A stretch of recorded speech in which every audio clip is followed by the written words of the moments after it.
Naquela manhã, dentro da sala do tribunal, meu marido me chamou de louca. Ele não gritou, não precisou. Disse com a voz firme, quase educada, como quem apresenta um fato óbvio, um detalhe técnico, algo que, segundo ele, todos ali já deveriam saber. Disse que eu não merecia ser esposa, disse que eu não merecia ser mãe.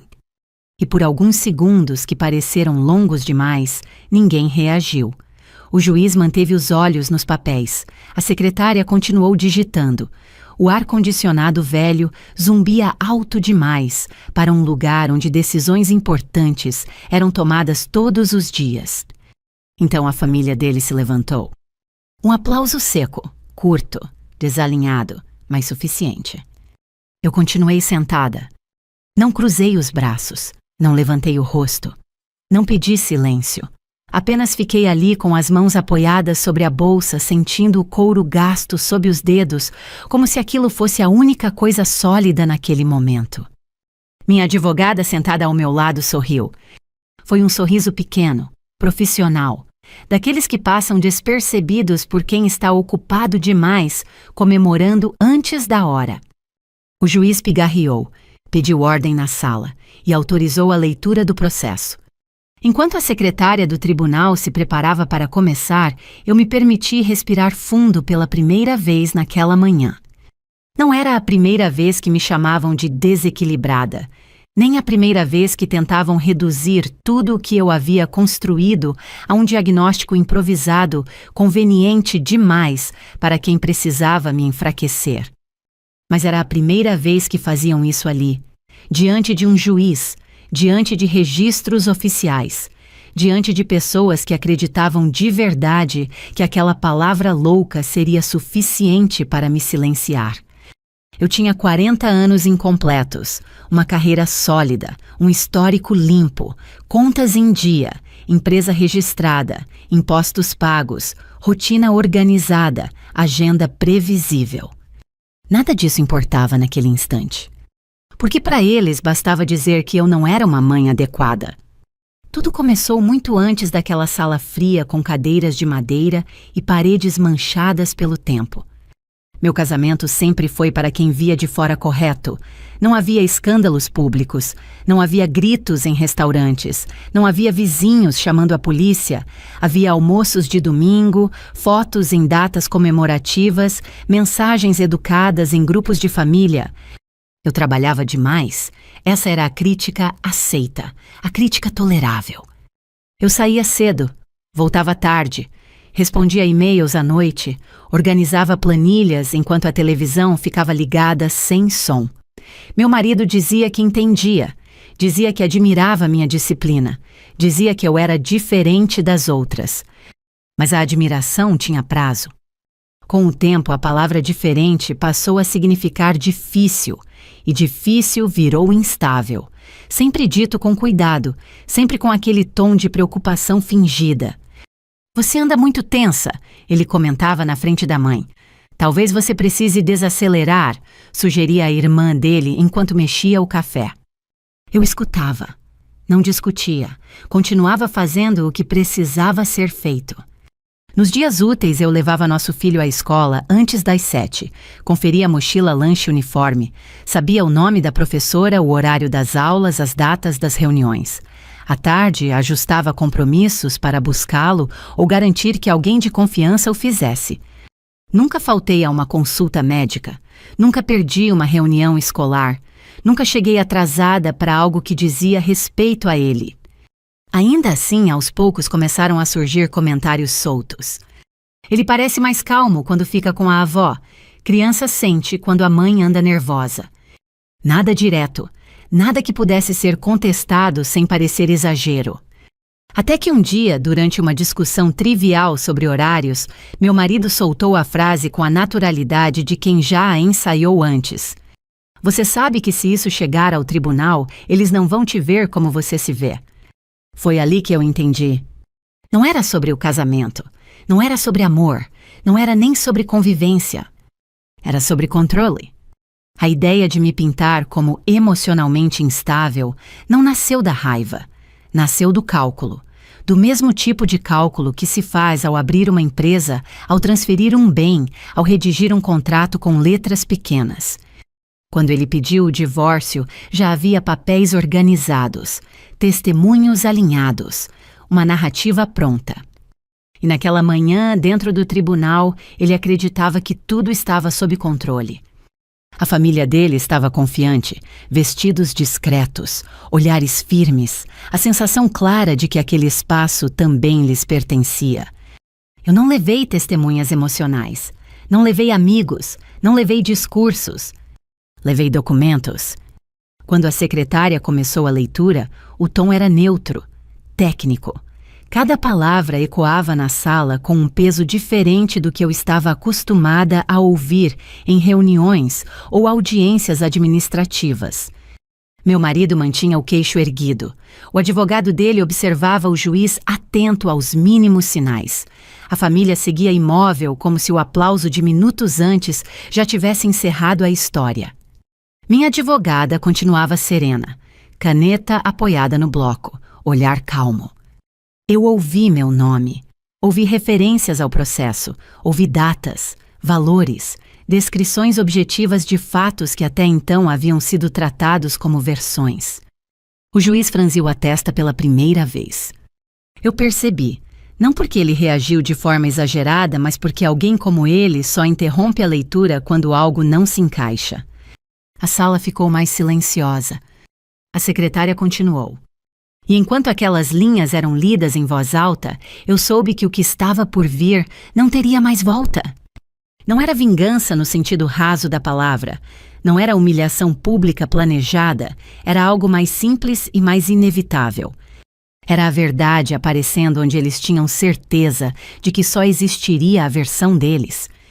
E naquele momento eu ainda permanecia em silêncio. Porque algumas histórias não começam quando alguém grita. Elas começam quando alguém decide não reagir e deixa que os fatos falem por si. Se alguém me perguntasse anos antes como era o meu casamento, eu teria usado palavras seguras, estável, organizado, funcional. Nunca diria feliz demais porque felicidade sempre me pareceu um conceito frágil, mas funcionava. Pelo menos era isso que constava no papel. Morávamos em um apartamento amplo em um bairro tranquilo daqueles onde os prédios são antigos, mas bem cuidados. Portaria discreta, vizinhos que se cumprimentam sem intimidade excessiva. Um lugar adequado para criar um filho segundo os padrões mais tradicionais. Eu sempre tive uma rotina previsível. Acordava cedo antes das 6. Preparava o café enquanto organizava mentalmente o dia. Conferia mensagens, separava documentos, revisava prazos. Antes das 7, já estava com meu filho pronto para sair. Uniforme alinhado, mochila revisada, lanche simples, mas correto. Nada improvisado. Meu marido dizia que admirava isso. Gostava de repetir em reuniões de família que eu era uma mulher disciplinada, que eu tinha cabeça de gestora. Ele sorria quando dizia, e eu acreditava. Trabalhava em uma área que exige controle e responsabilidade. Lidava com contratos, números, pessoas que não gostam de errar. Meu nome estava associado a decisões firmes. Nunca fui impulsiva no trabalho. Nunca confundi emoção com estratégia. E isso sempre me pareceu uma virtude. Em casa, no entanto, a mesma postura começou a incomodar. Você não desliga nunca, ele dizia enquanto eu fechava o notebook à noite. Eu desligo quando posso, respondia sem levantar a voz. As conversas raramente evoluíam para discussões abertas. Ele preferia comentários soltos, observações lançadas como quem não quer confronto, mas deixa marcas. A família dele participava disso com naturalidade. Almoços de domingo eram frequentes, a mesa sempre bem posta, conversas superficiais e entre uma garfada e outra surgiam pequenas observações. Ele sente sua falta em casa, dizia a mãe dele, olhando para o neto. Criança precisa de presença, completava a irmã, como se estivesse citando um manual. Eu escutava, sempre escutei. Nunca me defendi de algo que não era uma acusação direta. Nunca quis parecer agressiva. Preferia agir. Levava meu filho às consultas médicas, sabia o nome dos remédios, as datas das vacinas. Os professores elogiavam o comportamento dele, as notas eram boas. Ele dormia bem, comia bem, crescia dentro do esperado. Nada disso era questionado de forma objetiva. Mas aos poucos começaram a surgir comparações. Quando ele fica com a avó, parece mais tranquilo. Aqui em casa, a rotina é mais leve. Sempre dito com cuidado, sempre com aquele tom que mistura preocupação e julgamento. Meu marido começou a chegar mais tarde, alegava reuniões, compromissos, conversas importantes. Eu não questionava. Nunca fui do tipo que vigia passos, confiava mais nos fatos do que nas promessas. E os fatos naquele momento ainda não gritavam. O que gritava era o desconforto dele com a minha autonomia, com o fato de eu não pedir permissão, com o fato de eu não depender. Quando sugeri ajustes na divisão de tarefas, ele respondeu com ironia. Você gosta de controlar tudo mesmo? Controle. A palavra apareceu ali pela primeira vez. Depois disso, passou a ser repetida em outros contextos, sempre acompanhada de um sorriso curto, quase gentil. Ela gosta de ter tudo sob controle, dizia ele para terceiros. Isso às vezes cansa. Ninguém discordava. Afinal, o controle visto de fora soa como rigidez, e rigidez em uma mulher costuma ser interpretada como problema emocional. Eu percebia, mas ainda não via o desenho completo. Nos meses que antecederam a separação, comecei a notar mudanças mais concretas. Meu marido passou a guardar documentos em pastas que eu nunca tinha visto. Trancava o escritório, protegia o computador com novas senhas. Quando perguntei, respondeu sem hesitar. É coisa do trabalho. Acreditei, porque acreditar até certo ponto era mais confortável do que confrontar. O pedido de divórcio veio em uma noite comum, nenhuma briga, nenhum escândalo. Ele sentou à mesa e falou como se estivesse tratando de um acordo comercial. Acho que isso não está saudável para ninguém. Eu ouvi, perguntei o que ele queria dizer com saudável. Ele não respondeu diretamente. Você anda muito tensa, sempre ocupada. Isso afeta nosso filho? Ali estava, a primeira acusação clara. Eu perguntei se ele estava dizendo que eu não cuidava bem do nosso filho. Ele desviou o olhar. Não é isso, mas talvez você precise de ajuda. Ajuda, outra palavra escolhida com cuidado. Na semana seguinte, recebi uma notificação judicial, pedido de divórcio, solicitação de guarda compartilhada com residência principal na casa dele, alegações vagas sobre minha instabilidade emocional. Nada exagerado, nada que soasse absurdo, apenas o suficiente para levantar dúvidas. Foi quando percebi que o casamento que funcionava no papel estava prestes a ser usado contra mim. Porque no papel tudo pode ser organizado para parecer lógico, até uma mentira. E naquele momento eu entendi que não se tratava mais de salvar uma relação. Tratava-se de proteger algo muito mais básico, minha identidade. E principalmente de não permitir que alguém transformasse minha competência em prova de culpa. Não foi de uma vez. Nada naquele processo aconteceu de forma abrupta. Se tivesse acontecido, talvez eu tivesse reagido antes. O que eles fizeram foi mais sutil, mais eficiente. Eles plantaram a dúvida como quem semeia algo que só precisa de tempo para crescer. Depois que o pedido de divórcio foi protocolado, meu nome começou a circular em conversas das quais eu não participava. Comentários que chegavam até mim sempre pela metade, sempre com um ar de cuidado. Ele está preocupado com você, dizia alguém. A família dele acha que você está passando por um momento difícil. Momento difícil, outra expressão neutra demais para ser inocente. Meu marido mudou o tom. Parou de ser irônico. Passou a ser solícito. Perguntava se eu estava dormindo bem, se eu não achava melhor diminuir o ritmo, se eu não considerava procurar um especialista para organizar as emoções. Não era preocupação, era construção de narrativa. Percebi isso quando recebi a primeira solicitação formal para uma avaliação psicológica vinculada ao processo de guarda. O documento não afirmava nada de grave, apenas sugeria a necessidade de melhor compreensão do ambiente emocional materno. Li 2 vezes, depois uma terceira. A linguagem era técnica, educada, mas o subtexto era claro, havia algo em mim que precisava ser verificado. Meu advogado à época tentou minimizar. Isso é comum, disse. Não significa nada. Mas significava, e meu marido sabia disso. A partir daquele momento, tudo o que eu fazia poderia ser interpretado. Um atraso, um e-mail mais curto, um tom direto demais. Qualquer reação emocional poderia ser registrada como instabilidade. Então eu parei de reagir. Passei a responder mensagens com frases curtas, objetivas, sem explicações extras. Passei a registrar horários, guardar comprovantes, anotar conversas. A família dele intensificou a presença. Minha sogra passou a buscar nosso filho com mais frequência. Dizia que queria ajudar, que eu estava sobrecarregada, que ela tinha tempo. Eu não recusei. Recusar poderia parecer resistência. Mas comecei a perceber mudanças sutis. Meu filho voltava com frases que não eram dele.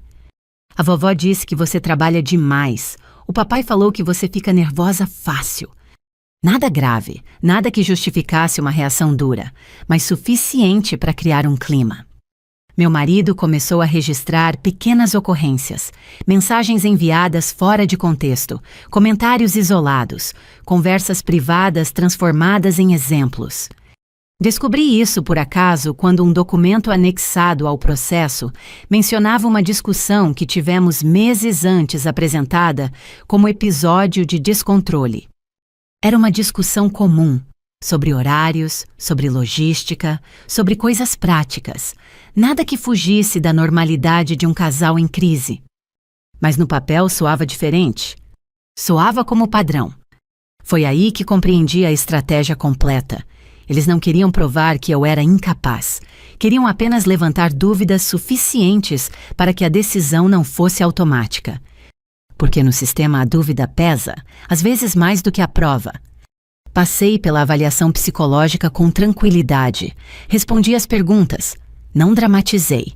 Não me defendi além do necessário. Sabia que qualquer excesso seria anotado. O relatório não apontou nada grave, nada conclusivo. Mas também não era um atestado de perfeição. Era neutro, e naquele contexto a neutralidade podia ser explorada. Meu marido e o advogado dele passaram a insistir em um acordo.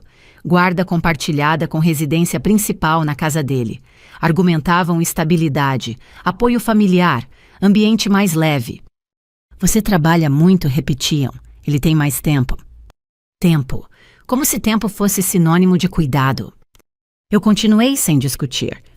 Enquanto isso, comecei a olhar com mais atenção para os papéis que ele produzia, para os documentos que anexava, para as declarações financeiras. Algo não fechava.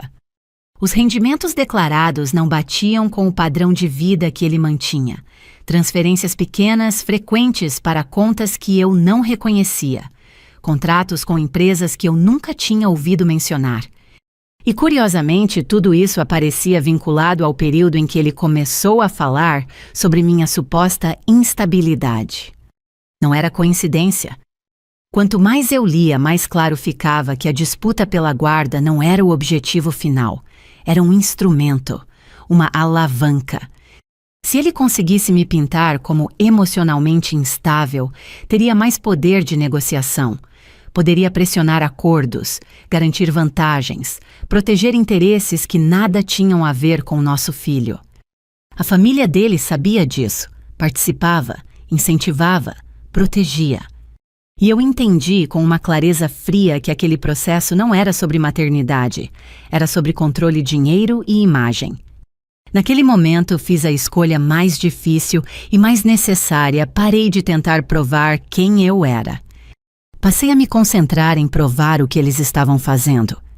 Troquei de advogada, uma mulher mais velha, experiente, pouco afeita a discursos emocionais. Ela leu tudo em silêncio, não me interrompeu. Não fez perguntas imediatas. Quando terminou, fechou a pasta com calma e disse: "Eles não querem ganhar a guarda, querem ganhar você no cansaço." Eu concordei. "Então, não vamos jogar o jogo deles", completou. "Vamos mudar o tabuleiro." Foi ali que minha postura mudou de vez. Eu já não estava ali para ser compreendida, estava ali para ser exata.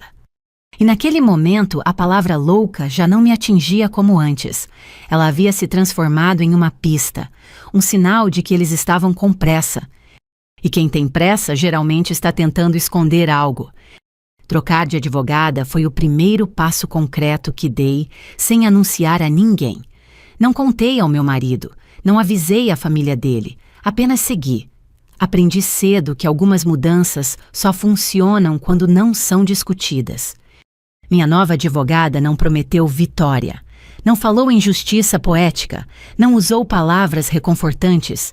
Disse apenas que a partir daquele momento, cada movimento meu deveria ser pensado como parte de um processo, não como resposta emocional. "Eles estão apostando no seu desgaste", afirmou, "e desgaste se evita com disciplina." Disciplina eu conhecia bem. Passei a tratar o processo como tratava projetos complexos no trabalho. Listei tarefas, organizei prazos, separei documentos, criei pastas físicas e digitais. Nada ficou solto. Também passei a observar com mais atenção o comportamento do meu marido. Não o que ele dizia, mas quando dizia. Não as acusações diretas, mas os momentos em que ele parecia mais seguro do que deveria. Ele insistia em conversas amigáveis. Dizia que queria evitar desgaste para o nosso filho, que o melhor seria um acordo rápido, que brigas longas só fariam mal a todos. Eu ouvia, respondia pouco, nunca discordava de forma aberta. Enquanto isso, comecei a revisar com cuidado os documentos financeiros que eu tinha acesso durante o casamento, extratos antigos, declarações de imposto de renda, contratos assinados em conjunto. Havia lacunas, pequenas mas consistentes. Alguns valores não apareciam onde deveriam. Algumas despesas estavam registradas em nomes de empresas que não faziam parte da rotina que eu conhecia. Nada escandaloso, mas suficiente para levantar perguntas. Minha advogada pediu tempo. "Não provoque", disse. "Não confronte. Deixe que eles se sintam confortáveis." Foi exatamente isso que fiz. Aceitei sem resistência ajustes temporários na rotina do nosso filho. Permiti que passasse mais tempo com a família paterna. Concordei com horários flexíveis. Registrei tudo, cada troca, cada conversa, cada sugestão. Nunca demonstrei incômodo e isso os tranquilizou. A família dele passou a agir com mais confiança. Comentários antes velados se tornaram mais diretos. Sugestões passaram a soar como decisões já tomadas. "É melhor assim para ele", dizia minha sogra referindo-se ao neto. "Aqui a rotina é mais calma." Eu assentia. Meu marido começou a enviar mensagens que, isoladas, pareciam cuidadosas, mas que no conjunto revelavam outra intenção. "Você anda muito sobrecarregada. Não quero te ver mal por causa disso. Talvez seja bom você focar em você agora." Guardei todas. Também aceitei sem questionar a realização de uma nova avaliação psicológica complementar solicitada pela outra parte. Compareci pontualmente. Respondi com clareza. Não tentei parecer melhor do que era. Não minimizei dificuldades reais. Apenas descrevi minha rotina com precisão. O relatório voltou a ser neutro, sem diagnóstico, sem alerta, sem condenação.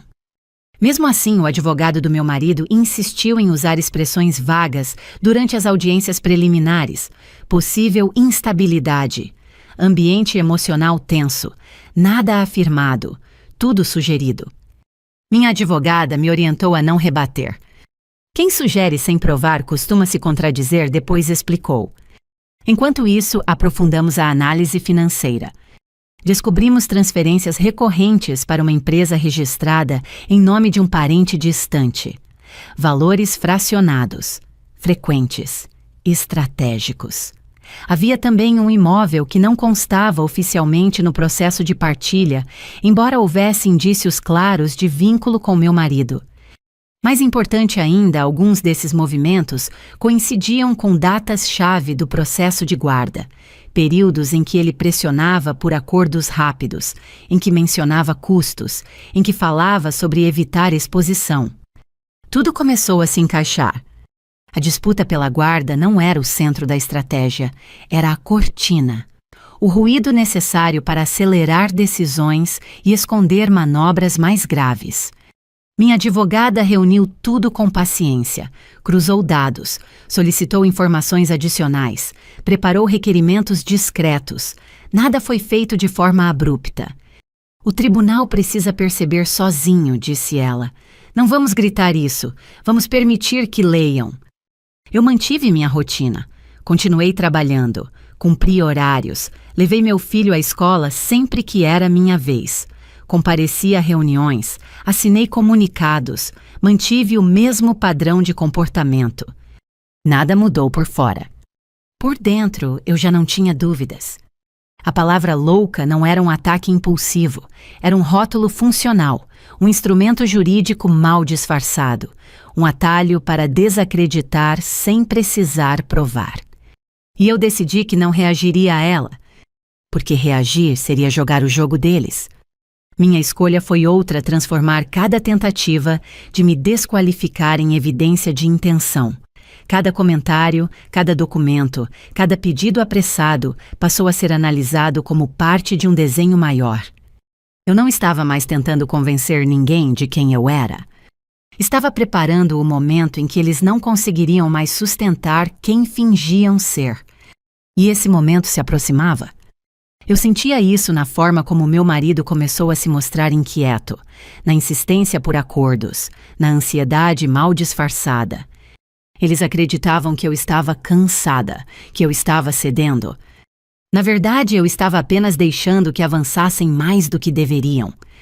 Porque quanto mais alguém avança sustentado por uma mentira maior, é a queda quando o chão some. Quando minha advogada disse que o dossiê estava pronto, ela não me entregou uma pasta. Entregou-me uma lista, datas, protocolos, números de processos anexos, tudo organizado de forma quase impessoal. Aqui não tem emoção, disse, só sequência lógica. Era exatamente o que eu esperava. Até aquele ponto, meu marido e a família dele estavam convencidos de que a narrativa principal era a minha suposta instabilidade. Eles se apoiavam nisso com uma tranquilidade perigosa. Acreditavam que enquanto eu estivesse ocupada tentando provar que era uma boa mãe, não teria tempo nem foco para olhar o resto. Foi o erro deles. A cada nova tentativa de acordo, a cada mensagem insinuando que eu deveria pensar no bem do nosso filho, surgiam mais evidências de que o interesse real estava em outro lugar. Minha advogada solicitou de forma discreta o cruzamento de informações patrimoniais. Nada espetacular, nada que chamasse atenção imediata. Apenas pedidos formais dentro do processo que exigiam respostas documentais. E as respostas começaram a chegar. Transferências recorrentes para uma empresa recém-criada. Valores sempre abaixo do limite que exigiria justificativas automáticas. Um padrão claro de fragmentação. O tipo de coisa que passa despercebida quando ninguém está olhando com atenção. Havia também um imóvel no interior registrado em nome de terceiros, mas com despesas pagas diretamente por ele. Condomínio. Manutenção, impostos, tudo rastreável. Quando colocamos as datas lado a lado, o desenho ficou evidente. Os movimentos financeiros se intensificaram exatamente quando o processo de divórcio foi iniciado. Mais ainda, quando a discussão sobre guarda ganhou força. A disputa emocional era o pano de fundo perfeito. Minha advogada fez questão de me explicar cada passo, não para que eu me indignasse, mas para que eu entendesse o peso jurídico de cada detalhe. Isso não é apenas partilha, disse, é ocultação patrimonial, e em alguns pontos pode ser algo mais sério. Ela não precisou completar a frase. Enquanto isso, meu marido continuava confiante. O advogado dele reforçava pedidos para acelerar a audiência final. Argumentava desgaste emocional, cansaço, a necessidade de preservar a criança. Eu concordava com tudo em silêncio. Aceitei prazos curtos, não questionei agendas, não fiz objeções públicas. Isso os deixou ainda mais à vontade. A família dele comentava entre conhecidos que o processo estava encaminhado, que eu estava mais calma, que parecia ter entendido a situação. Ninguém desconfiava de nada. O dossiê não foi apresentado de uma vez. Foi estruturado como um conjunto de documentos que individualmente pareciam técnicos demais para causar impacto imediato. Mas juntos contavam uma história impossível de ignorar. Havia e-mails, contratos, extratos bancários, registros públicos, tudo conectado por datas e assinaturas. E havia também o uso indevido do processo de guarda como ferramenta de pressão, mensagens em que ele condicionava acordos patrimoniais a concessões relacionadas ao nosso filho, sugestões veladas, nada explícito demais, mas claro o suficiente para quem sabe ler entre linhas. Minha advogada foi precisa ao classificar isso. Isso mostra a intenção, afirmou, e intenção pesa muito. O mais curioso era perceber como a palavra louca desapareceu do discurso deles conforme os documentos se acumulavam. Aos poucos, meu marido passou a falar menos, a escrever menos, a delegar mais ao advogado. A confiança começou a ceder lugar a uma cautela tardia. Mas já era tarde. Na véspera da audiência decisiva, eu dormi bem. Não porque estivesse tranquila, mas porque sabia exatamente o que estava em jogo. Não havia mais surpresas, apenas a leitura pública de algo que eles acreditavam permanecer enterrado. Cheguei ao tribunal cedo, sentei no mesmo lugar, usei a mesma postura neutra, nenhum gesto teatral, nenhuma expectativa visível. Quando a secretária começou a leitura, os primeiros minutos não chamaram atenção. Dados básicos, identificação das partes, histórico processual. Meu marido mantinha a expressão firme, a família atenta. Então surgiram os anexos. Documentos financeiros, referências cruzadas, movimentações atípicas. A linguagem era técnica, mas o impacto começava a se espalhar pela sala como um desconforto silencioso. O juiz interrompeu pela primeira vez. Pediu que a secretária retomasse um ponto específico. Fez uma pergunta objetiva. Recebeu uma resposta curta. Meu marido se mexeu na cadeira. A leitura continuou. Cada página adicionava uma camada nova. Não havia acusações diretas naquele momento, apenas fatos organizados de forma que não deixavam muito espaço para interpretação alternativa. Eu permaneci imóvel. Não era o momento de reagir. Não era o momento de olhar para ele. Tudo o que precisava acontecer estava acontecendo ali, no papel, na voz neutra, de quem apenas cumpria um procedimento. Quando a secretária chegou ao trecho que mencionava o uso do processo de guarda como elemento de pressão, o silêncio na sala ficou mais denso. O juiz levantou os olhos. Não disse nada ainda, apenas observou. Foi nesse instante que percebi com absoluta clareza que a história havia mudado de eixo. A dúvida que antes recaía sobre mim começava a se deslocar. E uma vez que a dúvida muda de lado, não há discurso que a traga de volta. A leitura não parou quando o juiz levantou os olhos. Ele apenas fez um gesto curto com a mão, autorizando que a secretária continuasse. O tom dela permaneceu o mesmo, neutro, preciso. Como se estivesse lendo algo rotineiro, mas já não era. Meu marido tentou manter a postura, ajustou o paletó, cruzou as pernas, olhou rapidamente para o advogado. Nada disso passou despercebido. Quando alguém se mexe demais em um ambiente que exige imobilidade, chama atenção. A secretária retomou pelos anexos financeiros, datas, valores e identificações bancárias. O juiz pediu que ela repetisse um número, depois outro. Fez uma anotação à mão. Não perguntou nada naquele momento. A família dele, que minutos antes parecia tão segura, começou a trocar olhares. A mãe apertou a bolsa contra o colo. A irmã se inclinou para a frente como se tentasse acompanhar algo que já não compreendia. Eu permaneci sentada com as mãos no mesmo lugar. A leitura avançou para os vínculos empresariais, empresas intermediárias, pessoas físicas relacionadas, transferências fracionadas, o tipo de estrutura que não existe por acaso. O advogado do meu marido pigarreou. Tentou intervir alegando que aqueles documentos ainda poderiam ser discutidos em outra fase do processo. O juiz não respondeu de imediato. Apenas levantou a mão pedindo silêncio. A leitura continua, disse sem elevar a voz. Quando a secretária chegou ao trecho que tratava da utilização do processo de guarda como instrumento de negociação patrimonial, o clima mudou de vez. Não foi algo explosivo, foi mais sutil, como quando uma sala inteira prende a respiração ao mesmo tempo. As mensagens foram lidas sem comentários, frases curtas, condicionais, sugestões disfarçadas de preocupação. O tipo de linguagem que isoladamente poderia parecer ambígua, mas ali dentro do conjunto não deixava dúvidas. O juiz interrompeu novamente. Desta vez não foi para pedir repetição. Isso foi anexado corretamente ao processo? Perguntou, olhando diretamente para a secretária. Sim, Excelência. Com confirmação de autenticidade, respondeu ela. Ele assentiu. Voltou os olhos para meu marido. Observou-o por alguns segundos que pareceram longos demais para quem estava sendo observado. Meu marido tentou falar. Abriu a boca, mas foi interrompido antes de emitir qualquer som. O senhor terá oportunidade de se manifestar, disse o juiz, no momento adequado.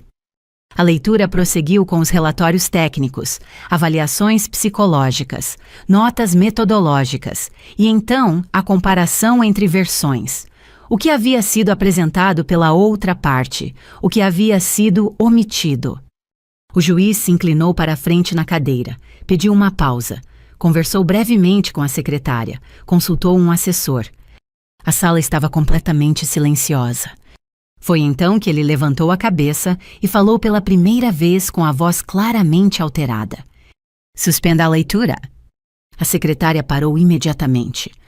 O advogado do meu marido tentou se antecipar, mas o juiz ergueu a mão novamente. O que está sendo apresentado aqui extrapola os limites de uma simples disputa de guarda e partilha, afirmou. Há indícios claros de conduta que precisam ser avaliados com outro rigor. Ele fez uma pausa, olhou para os papéis à sua frente, depois para mim. Não havia julgamento no olhar dele, apenas atenção. Voltou-se novamente para o meu marido. O senhor entende a gravidade do que está sendo discutido? Meu marido não respondeu. A confiança que ele exibira no início da audiência não estava mais ali. O rosto estava pálido, o maxilar rígido. Foi nesse momento que o juiz se levantou parcialmente da cadeira e falou mais alto de forma que não houvesse dúvidas. Dê-se ciência imediata à segurança do fórum. A frase caiu como um peso físico no ambiente. Deem uma pausa na sessão. Chamem a segurança. Agora. A secretária se levantou. Um oficial se aproximou da porta. A família do meu marido reagiu em silêncio absoluto. Ninguém se moveu. Ninguém aplaudiu. Ninguém ousou dizer uma palavra. Meu marido permaneceu sentado imóvel. Não tentou argumentar. Não olhou para ninguém. Apenas ficou ali como alguém que percebe tarde demais que subestimou o alcance dos próprios atos. Eu continuei no mesmo lugar. Não senti alívio, não senti triunfo, senti algo mais próximo de confirmação. A certeza de que a estratégia tinha funcionado, não porque eu fui mais agressiva, mas porque fui mais paciente. O juiz anunciou que a audiência seria suspensa, determinou a separação dos autos, indicou encaminhamentos formais, tudo dito com precisão, sem espetáculo. Enquanto as pessoas começavam a se levantar, eu ainda permaneci sentada por alguns segundos. Não havia nada que eu precisasse dizer. Tudo já havia sido dito pelos documentos. Minha advogada fechou o bloco de notas com calma, olhou para mim e fez um leve aceno. Nada mais. Quando finalmente me levantei, percebi que ninguém me observava. Todos os olhares estavam concentrados em outro ponto da sala. no lugar onde minutos antes alguém acreditava ter o controle absoluto da situação. Saí do tribunal sem pressa. Do lado de fora, o barulho da rua parecia distante. Respirei fundo, não por emoção, por necessidade. O jogo havia virado, não por vingança ruidosa, mas porque a verdade, quando bem posicionada, não precisa levantar a voz. A audiência não foi retomada naquele dia. Houve encaminhamentos formais, comunicações internas, prazos suspensos. Tudo seguiu o ritmo próprio de um sistema que, quando percebe algo fora do lugar, passa a se mover com mais cautela. Eu voltei para casa sozinha. Não liguei para ninguém, não mandei mensagens, não procurei validação. Havia aprendido ao longo daquele processo que algumas vitórias não pedem testemunhas. Nos dias seguintes, o silêncio mudou de lado. Meu marido, que antes insistia em conversas, não escreveu mais. O advogado dele passou a se manifestar apenas por petições técnicas curtas defensivas. A família, que antes aparecia como bloco coeso, desapareceu completamente. Era como se todos tivessem entendido, ao mesmo tempo, que qualquer palavra fora do papel poderia piorar a situação. Minha advogada me orientou a manter a rotina. Nada de mudanças bruscas, nada de celebrações antecipadas. O processo ainda seguiria seu curso, agora em outra chave. Houve novas análises, separação de autos, encaminhamentos para outras instâncias. Tudo feito com o cuidado de quem sabe que está lidando com algo que ultrapassou o campo doméstico. Quanto à guarda, o tom mudou imediatamente.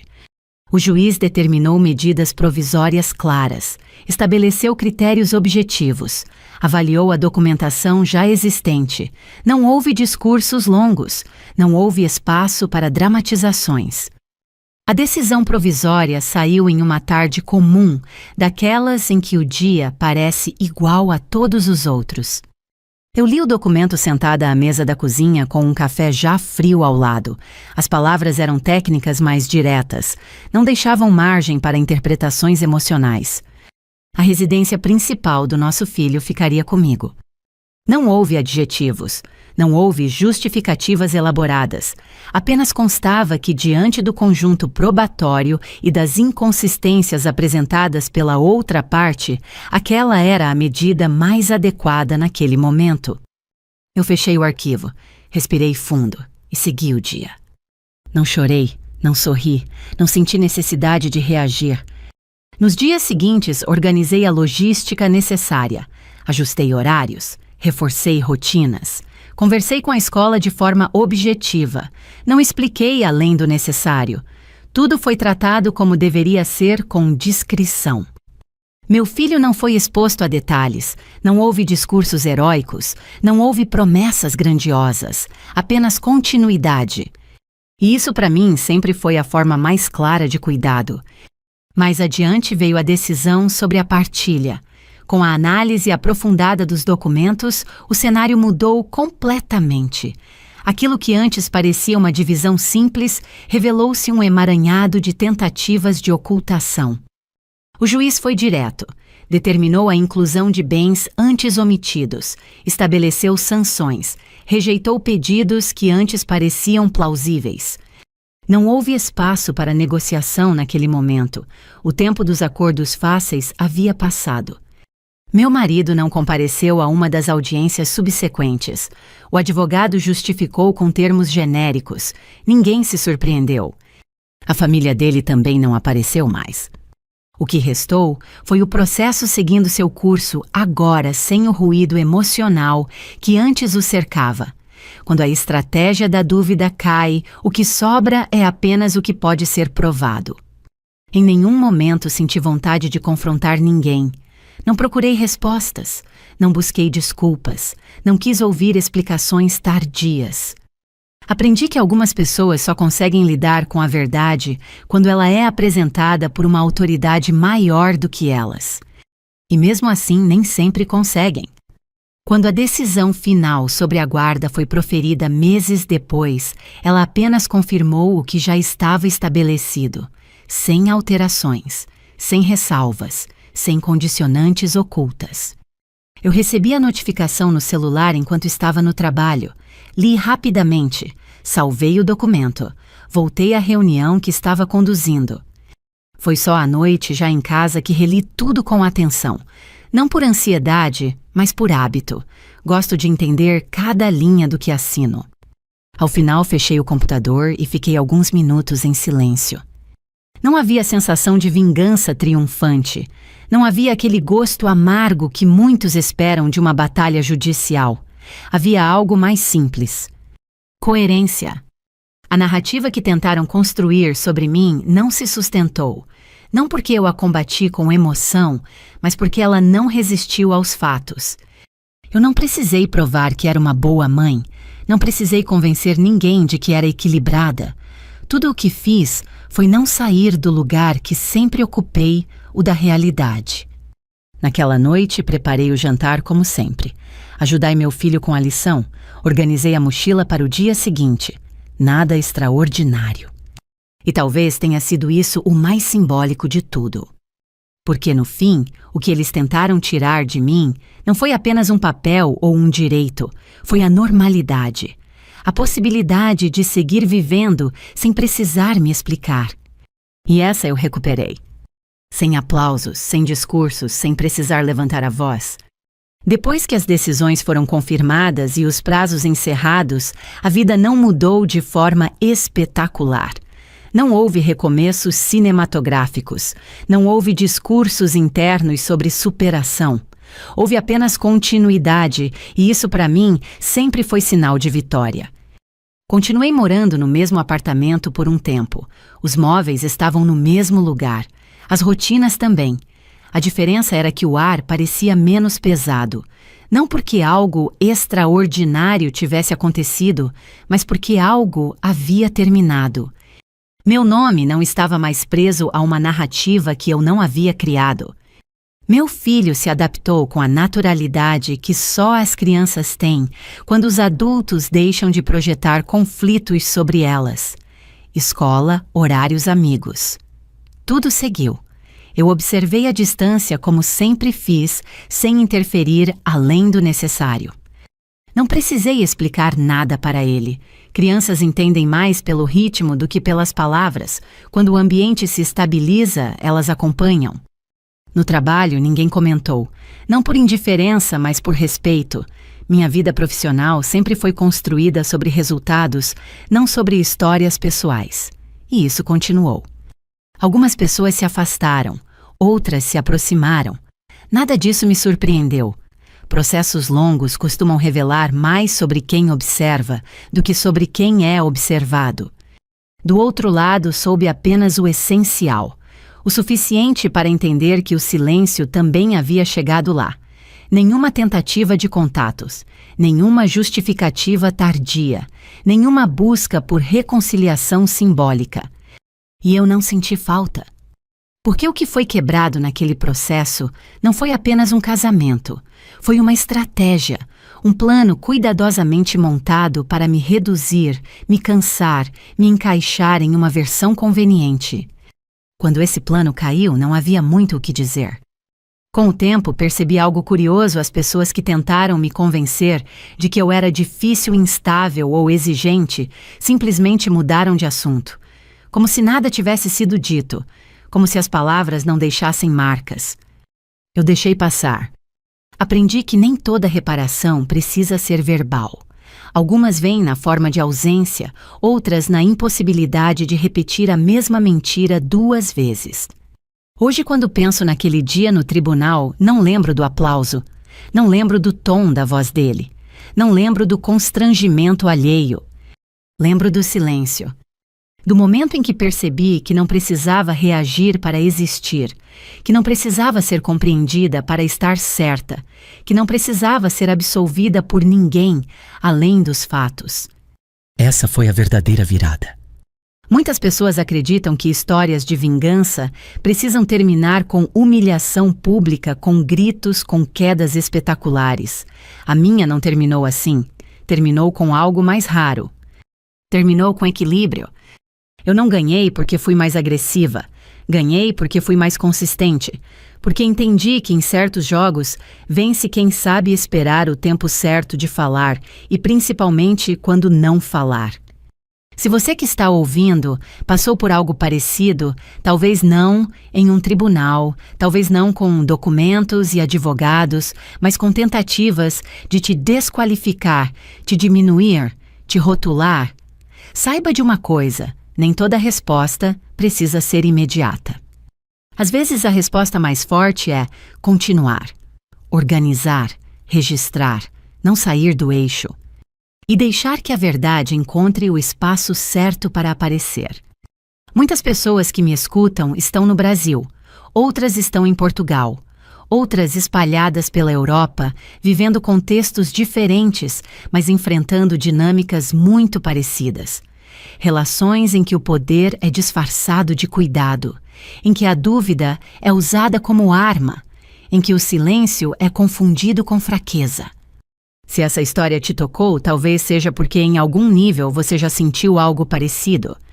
Se quiser, compartilhe nos comentários de onde você está ouvindo: Brasil, Portugal ou outro país da União Europeia.